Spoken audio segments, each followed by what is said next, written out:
rien faire. C'est-à-dire, quand il nous arrive quelque chose, bien souvent, quand on possède justement des outils, on est là, oui, alors quel processus je vais faire, quel processus corporel il faut que je fasse, quelles questions je pourrais poser. Et aujourd'hui, l'invitation, c'est, est-ce que parfois, il n'y avait rien à faire? Il n'y a rien à faire du tout. C'est-à-dire, la seule chose, c'est accueillir. Parce que parfois, on oublie d'accueillir. Quand quelque chose arrive, on n'en est jamais victime. On l'a créé, à notre insu certes, mais on l'a créé par notre vibration, par nos mémoires, par notre énergie, par nos pensées, par nos croyances, par nos jugements. Et en fait, ce qui arrive est exactement la conséquence en fait de ce que nous envoyons dans l'univers. Et dès que nous voulons agir, on ne se donne pas la possibilité juste de capter cette énergie. En fait, peut-être même tout simplement de la laisser nous traverser.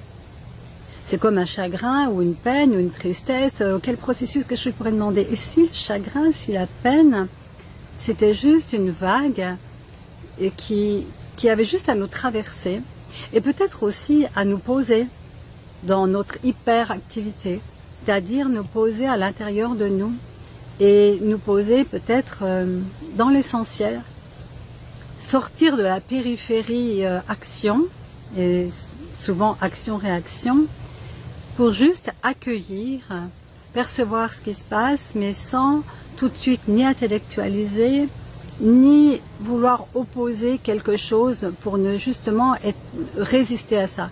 En fait, parfois, certaines activités de vouloir agir sur quelque chose, sur un état qui nous arrive, peut être une réaction en fait à ce qui nous arrive, et tout ce à quoi on résiste persiste. Donc voilà ce que je voulais partager avec vous. Ne rien faire, le laisser être. Le laisser être, laisser le flux en fait de la vie nous traverser et par moments nous déposer au sol pour qu'on se laisse aller, pour qu'on se détende, pour s'ouvrir justement peut-être à des messages que l'univers aurait envie de nous donner naturellement sans que nous le sollicitions sans cesse par des tas de questions, processus, déblayages, etc.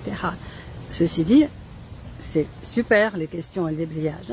Je ne suis pas en train de remettre en cause ça, mais juste ne pas oublier d'être dans l'accueil, d'être dans le recevoir et d'être dans une forme d'acceptation au départ de ce qui se passe pour pouvoir se poser et se poser tranquillement, poser des questions. Et quand on pose des questions tranquillement et qu'on s'ouvre, l'inspiration va tout de suite se mettre en place, l'intuition, les synchronicités.